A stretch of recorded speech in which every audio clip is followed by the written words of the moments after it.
to The Bar is Ankle High. This is episode 63. I'm Katie. I'm Garrett. And this week we're continuing our discussion on the Pennhurst State School with where we left off, which was the commencement of the class action lawsuit called Halderman v. Pennhurst. And in that, we don't have any housekeeping, right? I don't think so. I'm not the person to ask. My brain doesn't work, so. I figured I'd just throw it out there in case.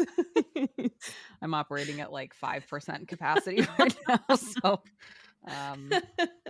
You're no, the alert on your phone where it's like, you need to get to a power outlet now. Yes. And then when you do plug it in, it's like telling you that you're going to have diminished charging and you'll finish charging by 5 a.m. Or that thing that's like, we'll start charging again when your phone returns to a normal temperature. Yeah. I'm all of those things at the same time. Cool. Yeah, thriving. Still thriving. It's like a Potpie of Ailments. Yeah. Mm-hmm. That's pretty accurate. It's that that meme of the guy and he's like, bro, I am straight up not having a good time. I literally sent that like 2 days ago to a friend of mine. Fair. Yeah. So in this class action lawsuit, which was filed on behalf of former and current Pennhurst residents against the institution, the superintendents, and state officials responsible for the operation of the hospital, the plaintiffs argued that the institutionalization of the residents violated their constitutional rights under the First, 8th, 9th, and 14th Amendments. So, quick recap. The First Amendment of the U.S. Constitution protects the right to freedom of religion, freedom of expression from government, freedom of religion and freedom of expression from government interference. It prohibits any laws that establish a national religion, impede the free exercise of religion, abridge the freedom of speech, infringe upon the freedom of the press, or interfere with the right to peaceably assemble, or prohibit citizens from petitioning for a government redress of grievances. The 8th Amendment is the amendment that bars cruel and unusual punishment. The 9th Amendment is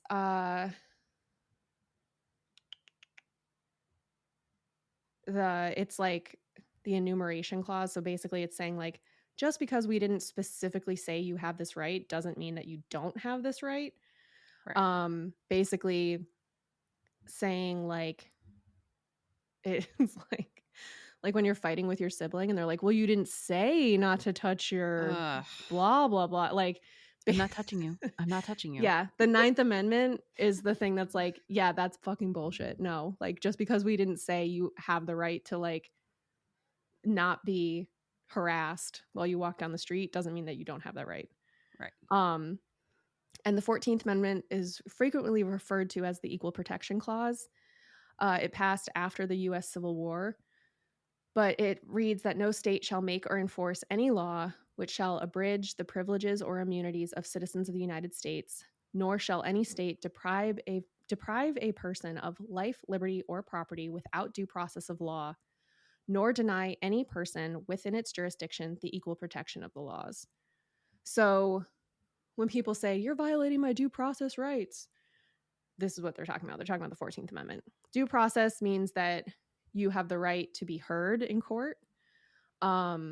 It's what like most of our criminal law and the idea that you are entitled to a defense is based on. These days, I'm not a criminal attorney, so but yeah, the 14th Amendment is a big one. So anyway, the class action suit sought monetary damages and equitable relief. Equitable relief is basically like you stole my bike, so I'm going to sue you for the cost of replacing my bike, or you can give me my bike back. So it's a non-monetary relief. So in addition to the monetary damages, they sought equitable relief, which included closing Pennhurst, providing education, training, and care to the residents in community residential settings. So that was filed in 1974. It went to trial in 1977. where the U.S. District Court judge found, quote, Pennhurst was overcrowded, understaffed, and lacked the programs needed for adequate adequate habilitation. I would have said habitation, but I love when we have habilitation. those moments. We can put something so thoughtful together, and then we see this word and we're like,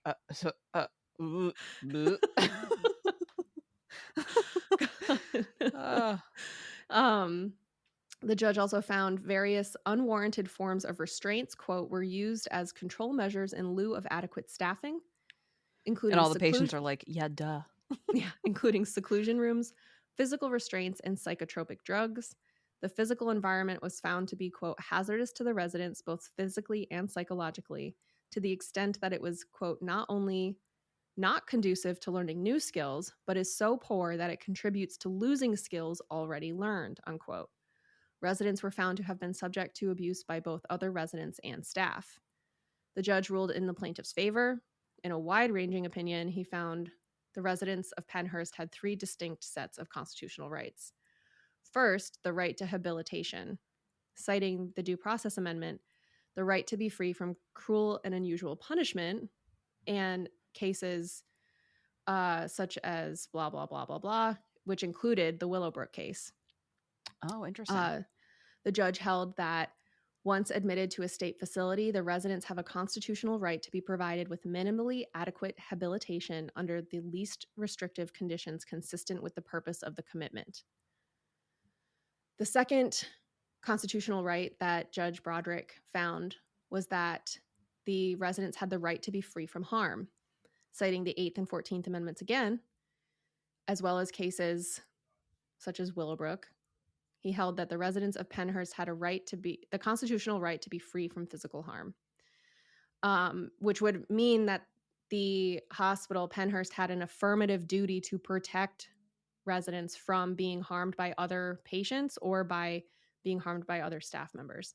So when you neglect that duty, then you're liable for violation of these constitutional rights as well as potentially like criminal charges.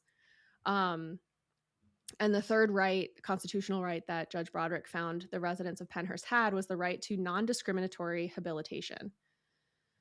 Judge Broderick extended the reasoning of the Pennsylvania ARC case, which is the one we talked about at the end of last episode. That was the one that said, where they sued the state saying that institutionalized children have the right to education. Judge Broderick said that the right to habilitation of the residents, the reasoning that allowed or permitted or required education of children with developmental disabilities in public education settings extended to the right of habilitation. He found that the confinement and isolation of, quote, the retarded in the institution called Pennhurst is segregation in a facility that is clearly separate and not equal, unquote.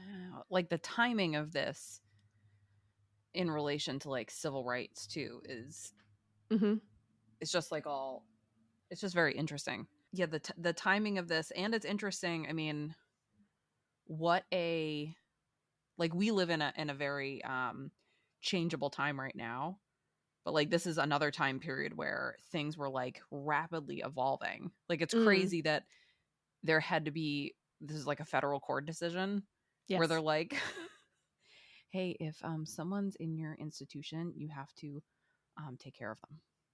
Right. Yeah. You have to not tie them to a fucking bed in a closed off room and leave them there. It's just like, it's crazy. But also it's like you see how linked all of these different civil rights movements are together.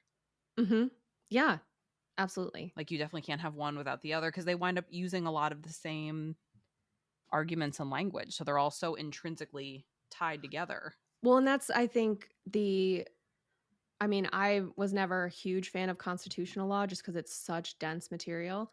But I think something really beautiful about the Constitution is that it links all these different things together. It covers all of these aspects of our lives. It covers things from, the right to housing, to live with who you want to live with.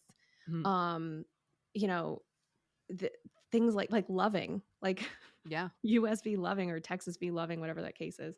Like the idea that, sorority houses used to be illegal under the Constitution, and because it was more women and living in a home, because otherwise it was a brothel, and like all these different types of things. And it makes me think about like when you have people that really rail against regulation. The reason that regulation and like so many of these laws exist is because you were trying to fuck with people constantly. Yes. Right. And that's it's just, I shared something to my So much for Instagram freedoms. stories. Right. Well, it's, I shared this to my Instagram stories on my personal Instagram, but there's some weird shell company bought like 50,000 acres of land next to like an Air Force base in California, and they don't know who owns the company. And I'm like, who the fuck signed the deed? like who signed these fucking Also, papers? this is what you guys want.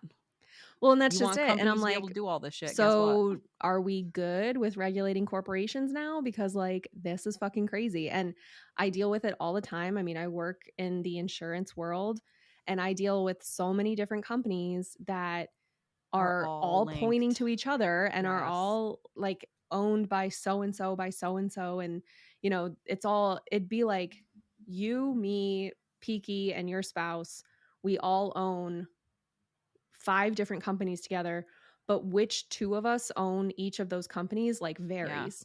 So And it's even like, then, like I cover this for you and you cover this for me, and I take care of that for that one and that one, but not this one.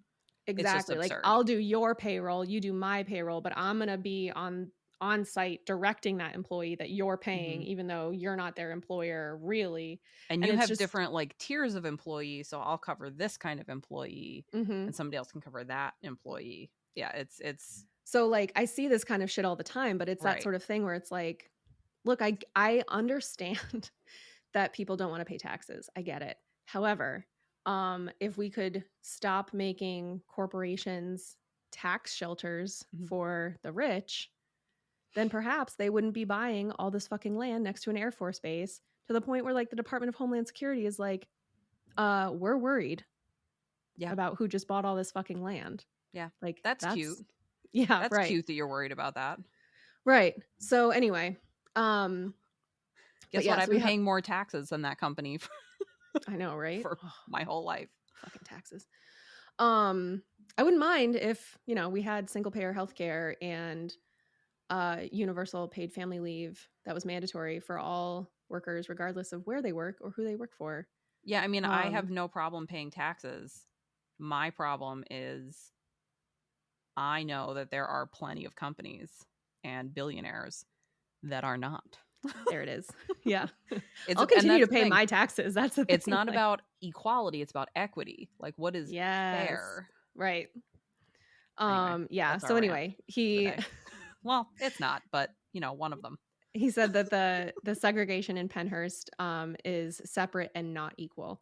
He ruled that segregation of the residents of Pennhurst, quote, in an institution in which they have been and are being denied minimally adequate habilitation violated their equal protection rights as guaranteed by the 14th Amendment to the Constitution, unquote. The court then determined that each of these rights had been violated by the conditions at Pennhurst. The judge entered an order requiring Pennhurst to find, quote, suitable community living arrangements, unquote, for all of the residents of Pennhurst, quote, together with such community services as are necessary to provide them with minimally adequate habilitation, unquote. He also established a special master to oversee the appropriate placement of each resident and the eventual closure of Pennhurst. So that decision came out in 1977. So even though he ordered that Pennhurst had to be closed, that direction was ultimately modified on appeal and said that the most severe cases of extreme disability could remain at Pennhurst. But again, they have to supply them with like minimally helpful. Right. And there was like dozens of appeals coming out of this. The case continued to be litigated via appeals and various other court processes, quote, for the next few decades, according to one source I saw. While one appeal was pending in 1985, the parties entered into a settlement agreement that provided community living arrangements for the remaining residents of Pennhurst. Critical to this settlement was the systematic tracking and monitoring of progress made by former Pennhurst the progress that was made by former Pennhurst residents who had been placed in community living facilities under prior court orders. This tracking was done by Dr. Jim Conroy, who we will definitely be talking about next episode. But his research found, quote, former Pennhurst residents showed significantly faster development growth in the community than they had at Pennhurst. They received more services and more program time at less cost in public dollars. Prior to the transfer of the residents, over 60% of the families surveyed opposed the transfer. 6 months later, the same families overwhelmingly approved the decision, measured by a variety of standards. The families generally perceived the happiness of their relatives to be much greater in the community than it was at Pennhurst. Wow. So, yeah, like, I mean, and I think part of it, you know, whether they're, I saw something that was like, you know, during this transfer period or this transitional period, they, I don't know if it was Dr. Conroy or somebody else, but they were talking to the residents and they were like, okay, like they were kind of doing like art therapy, and they're like, draw a picture of like, if you could live anywhere and be anywhere, like draw a picture of what that would look like. And the residents were drawing pictures of them like going on a picnic in a field and getting married or having kids and living in a house. And one of the people who was like, over my dead body, will you be moving my child out of this institution, was like, looked at the pictures and was like, they just want the life that we have. Yeah. But I mean, I think that for a lot of, I think especially men, which is sexist, but for the time, I think men especially were really, really uncomfortable with the unknown. And similar to now, when we're going through a huge social shift, I think the old white guys are going to dig their heels in until you can prove concretely that it's the right choice. Or until it impacts them. Correct. So anyway, in June 1982, the U.S. Supreme Court ruled on the case of Romeo v. Youngberg that the Constitution imparts a right to, quote, minimally adequate treatment, unquote, for people involuntarily committed to state institutions. The court defined the rights of such involuntarily committed persons to a right to be free from, quote, unreasonable bodily restraints and to a reasonably safe environment and whatever minimal training might be required to protect those interests, unquote. Romeo v. Youngberg was a case that was filed by the mother of an individual who had received several serious injuries after his commitment to Pennhurst. The defendants, which were several Pennhurst employees, had prevailed at trial, but the trial results were overturned by the Third Circuit Court, which is a federal appeals court, which then ordered a new trial to be held. And that case was then settled before another trial was scheduled. But it had gone up to the Supreme Court before the settlement happened. So while all that was happening, and because Pennhurst was able to stay open after 1977 because of those appeals that I mentioned, in 1982, as a result of reports of abuse by inmates, they called it inmates. Patients. As a result of reports of abuse by residents. Although they were treated like inmates. Right, and their families. Yeah. Pennsylvania State Trooper Joanne D'Agostino became an undercover aide at the institution. Wow. I love this. In November 1983, following a year-long investigation, the Department of Justice handed down indictments against 9 then current and former aides at Pennhurst. The DOJ? Mm-hmm. On charges of beating and abusing patients. This is the first time that a federal indictment, these are the first federal criminal civil rights prosecutions for abuse brought against employees of a mental institution. That's wild. Yeah. And that was in the early 80s? Mm-hmm. 1983. Damn. November 3rd, 1983 is when the indictment was released. Handed down. Yeah. The investigation that supported the charges was based on the work of the undercover police officer in part. According to the superintendent of Pennhurst, who was quoted by the New York Times at the time, said Pennhurst had dismissed all 9 employees, but that one had contested the action and regained her job. The superintendent continued, stating that the move to dismiss those people, quote, shows we were on top of these things, unquote. does it though. It's that, are you sure about that? Yeah, you sure about that, bud? Are you sure Yeah, about not the flex you think it is, my dude. that? Yeah, Like, what the fuck? Oh, God. You gotta love the audacity of Also, that this is response. just people who were, so they fired 9 people in a year at least because of the abuse. So like, yeah. There's also that. At the time of the indictments, Pennhurst was home to about 640 patients, with the average length of stay being more than 35 years. 35 years. Mm-hmm. Oh no, people like lived there. Yeah, that's Like, how it was with Willowbrook. yes, there People was that were no. brought there as like little kids Yes, and just left there. correct. Or as soon as they turn 18, then they're left there, and that's it.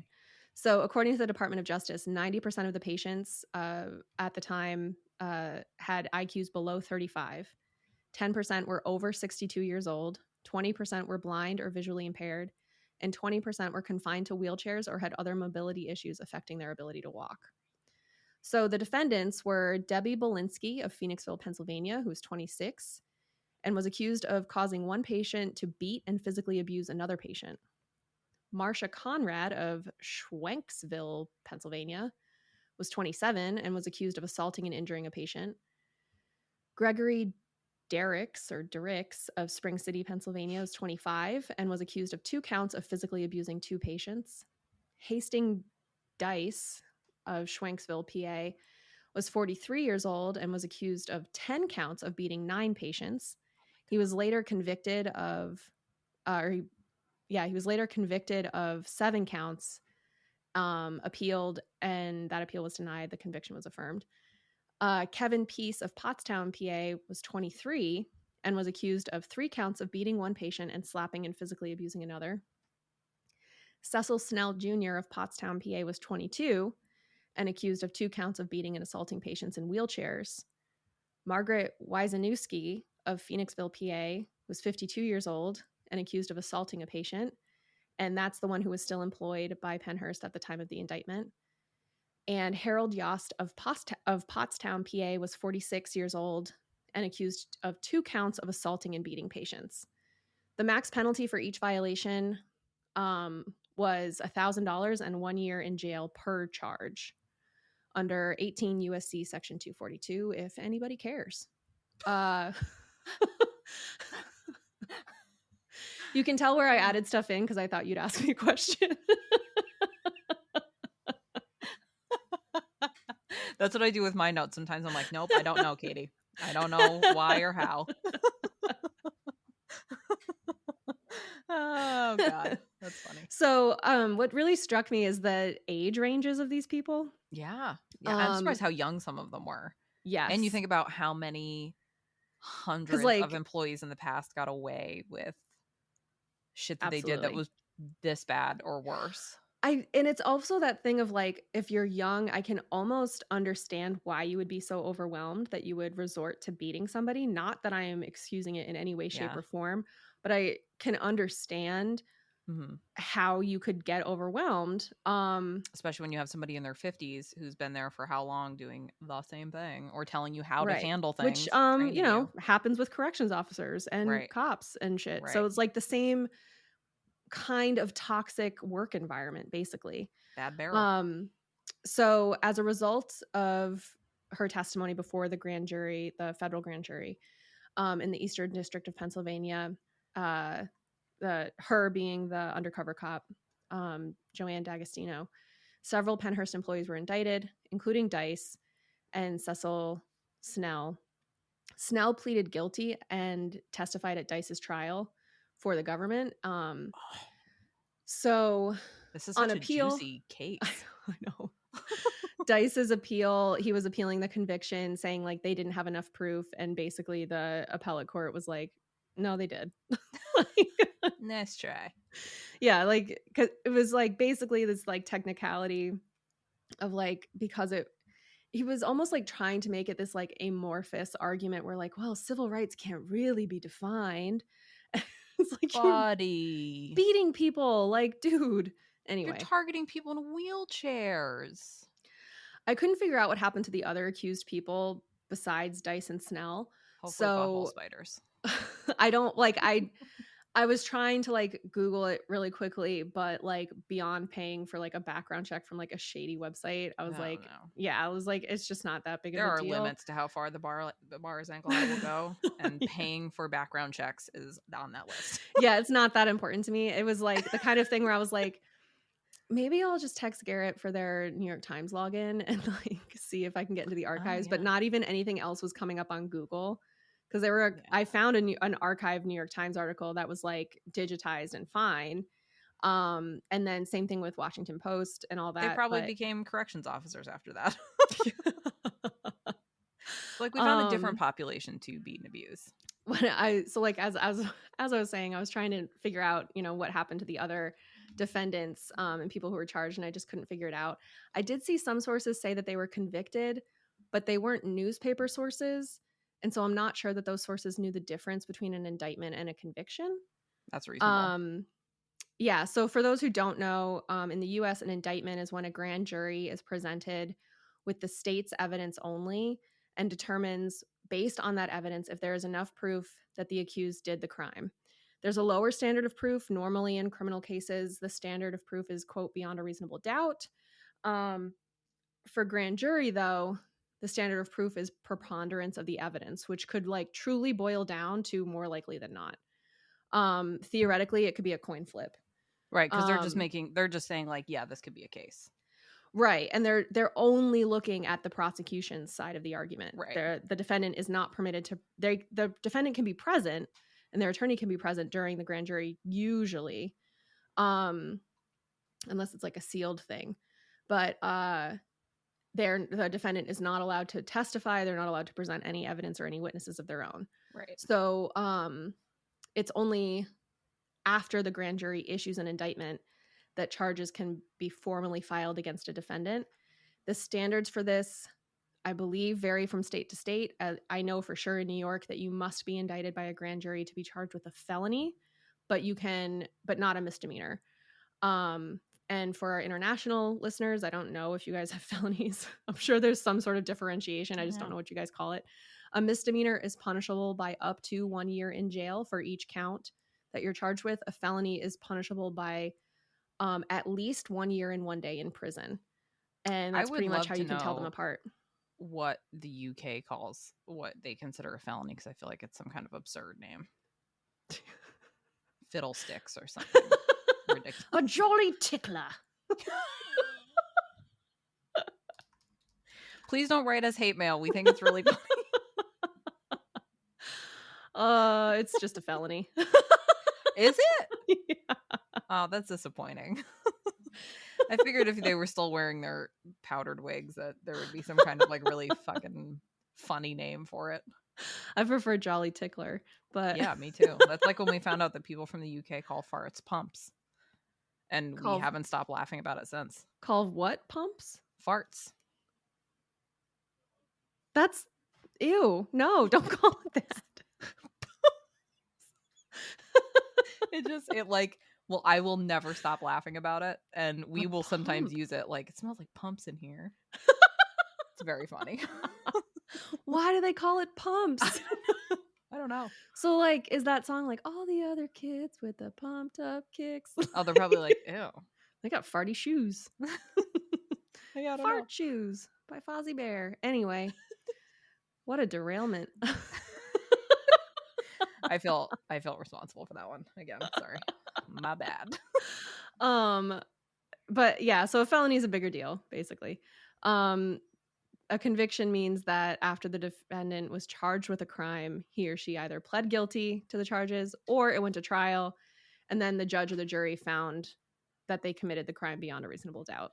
So after that settlement agreement, though, of the class action lawsuit that happened in 1985, all patients were ultimately transferred to community living facilities, and some were eventually able to live independently, many going on to hold jobs for the rest of their working lives. Amazing.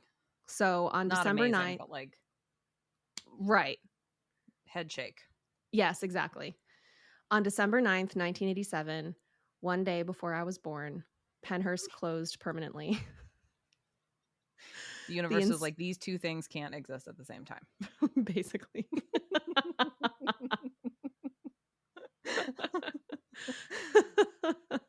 Pennhurst closed permanently. In the ensuing years, the Commonwealth has closed numerous other facilities for persons.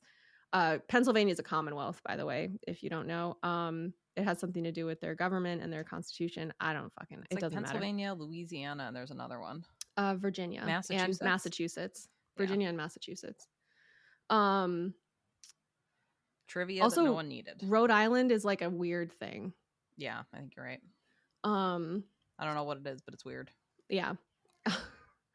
Well, now I have to know. So until November 2020, the state of Rhode Island was officially named the State of Rhode Island and Providence Plantations until November 2020. God damn, guys. Yeah, they were really on top of it, huh? A little slow on the uptake. Also, for being like so in New England. Yeah, so far north. Yeah, there's no whatever. It's not big enough for any plantations. No. Anyway, the Commonwealth. So on December 9th, 1987, third try, Pennhurst closed permanently. In the ensuing years, the Commonwealth has closed numerous other facilities for persons with intellectual and developmental disabilities. In 2010, 5 state centers remain, serving fewer than 1,300 people. In 2002, NBC 10, as I mentioned last episode, NBC 10 revisited the report done by Bill Baldini 34 years earlier. And Bill Baldini went and caught up with some of Pennhurst's former residents, 2 of them whom got married to each other because they met at Pennhurst. Oh, wow. And they had a little apartment where they lived together and were just like the happiest little old couple you've ever seen. They were so cute. That's so sweet. After the closing of Pennhurst, the property, which had been registered as a historic landmark, like also in the 70s, and was put on the National Register of Historic Places. Jesus Christ. There's got to be another distinction we can give it. I mean, truly, it was like, they're like, this building's old. I guess that means it's historic. And then they just never went inside the building. Yeah. They were like, we're not going to Google it. We don't need to know what happened. So it passed through a bunch of different hands. They carved it up. Parts of it, it's a veterans home, a veterans cemetery. There's an open space plan that included the Schuylkill River Park that I mentioned last time, where you can see the Monopoly Railroad tracks. Yeah, I think Willowbrook has like a walking path now, and they have like they have like signs up that like tell people the history of like what happened. And... Yeah, there's like one of those blue and yellow landmark signs that wasn't erected until like 2010 on the property, but it's there. And the Pennhurst Memorial Society and the Pennhurst Memorial and Preservation Alliance, which the second one runs that preservepennhurst.org website. They currently work to ensure that the stories of former residents of Pennhurst are not forgotten and that people continue to remember and fight for the rights and needs of disabled individuals from all walks of life. And they are also working to create a National Museum of Disability History. They should put one of those in DC. Like they should do a Smithsonian. Yeah. I think what they wanted to do was do it on the Pennhurst property, but yeah, in DC it would make more sense because there's all sorts of museums there. But yeah. And then there was like a lot of like yada yadaing with the transferring of ownership. And in 2010, Pennhurst, what was remaining of the original Pennhurst property was sold to private owners who worked with Randy Bates of the Bates Motel Halloween attraction to turn Pennhurst's lower campus into a commercial Halloween haunted attraction. Because as we'll find out next week, shit is super fucking haunted. When they do was like that? A haunted house? 2010. It opened in October 2010 and still is running. The thank you. Pennhurst Memorial and Preservation Alliance takes like real issue with it. They take issue with the haunted house part of it, because they think it's kind of like exploiting what happened to the patients there, which I agree with. In poor taste. There's like a bloody dentist. Oh my god. Yeah. It's like Wow. but yeah, I think, there's a difference between doing a ghost hunt and potentially trying to help some spirits move on who may not realize they're dead. Yeah, or like combining it with like a historical tour and being like, Which they also this is what do. happened. They do Right. those historical tours and they do those ghost tours, but yeah, the haunted house aspect of it that runs during That's a October. Yeah, I think Eek. it's just icky. Yeah. In my opinion, I get it, but it's the kind of thing where it's like, I don't know, like That's in poor taste. yeah, like yeah. And I mean, Eastern State Penitentiary. There's nothing we can joke about anymore. Right. And nearby, Eastern State Penitentiary also does a haunted house through a former prison where people were tortured. So Yeah. like it's very similar. I think Mhm. the potential difference is that They weren't doing that for to the most children. part, well, they weren't doing it to children theoretically, but also for the most part, people at Pennhurst were not convicted of a crime. So it's the kind of thing where it's like, it's yeah. I mean, but yeah, so next week we'll pick up with the ghosts of Pennhurst. So yes, it will come out after Halloween, but I didn't realize that this was going to take 2 episodes to get through the history when I told Garrett I wanted to do it. So Also, Halloween for me starts Labor Day weekend and extends until just about Thanksgiving. So perfect. So yeah. we're following the Garrett calendar. My it's calendar. similar to the Augustinian calendar, but yes. just a little bit compressed and expanded in different regions. Yes. Oh, Christmas is shorter. Halloween is much longer. Don't you fucking dare take my Christmas from me. I don't take Christmas. I just limit it to after Thanksgiving. Okay, so from Thanksgiving then to like Valentine's Day. Got it. Yeah, Thanksgiving to like New Year's Eve. Valentine's Day. Yeah. About that. You want Labor Day to Thanksgiving for Halloween? Yes. I'm not taking that much time for Christmas. It literally hits Labor Day weekend. I'm like, well, time to put them up. Time to put my ghosts up. Yeah, so in the meantime, check out preservepennhurst.org and see if you want to support them. And I believe they have a petition on their website to support the establishment of the National Museum of Disability History. It's a great idea. And so you can check that out. They also have, I got a bunch of my information from them, but they have like a scrolling timeline of all the different events and everything. That's interesting. It's just interesting to see. And I know I mentioned it last time, but they have that that page about Christmas in Purgatory and some of the photos from that, as well as they have a link to the video Suffer the Children, or Suffer the Little Children by Bill Baldini and NBC 10. So you can watch that whole like series in one go.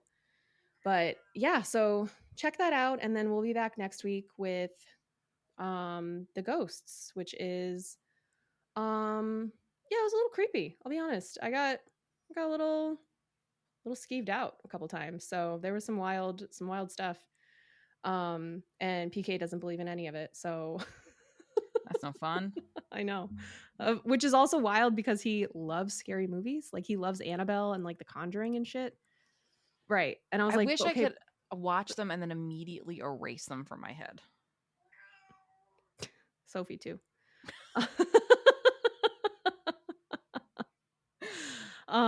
Yeah, no, I have no interest in scary ghost movies especially. But yeah, so I have to be careful when I even watch like these ghost hunter shows. But yeah, no, there are some wild things that they caught on camera.